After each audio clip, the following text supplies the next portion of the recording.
ಪ್ರಜ್ವಲ್ ರೇವಣ್ಣಗಿರುವಂತ ಆ ಒಂದು ಕಾಯಿಲೆ ಯಾವುದು? ಜೆನೆಂಟೋಫಿಲಿಯಾ ಅನ್ನುವಂತ ಒಂದು ಕಾಯಿಲೆಯಿಂದ ಪ್ರಜ್ವಲ್ ರೇವಣ್ಣ ಬಳಲ್ತಾ ಇದ್ದಾನೆ. ಈ ಒಂದು ಕಾರಣಕ್ಕೆ ಈ ರೀತಿಯಾದಂತ ವಿಕೃತವಾದಂತ ಒಂದು ಕಾಮ ತೃಷಿಯನ್ನ ತೀರ್ಸ್ಕೊಂತಾ ಇದ್ದಾನೆ ಅನ್ನುವಂಥದ್ದು.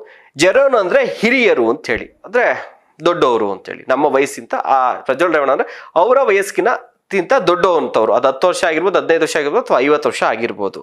ಫಿಲಿಯಾ ಅಂತಂದ್ರೆ ಸ್ನೇಹ ಸಂಬಂಧ.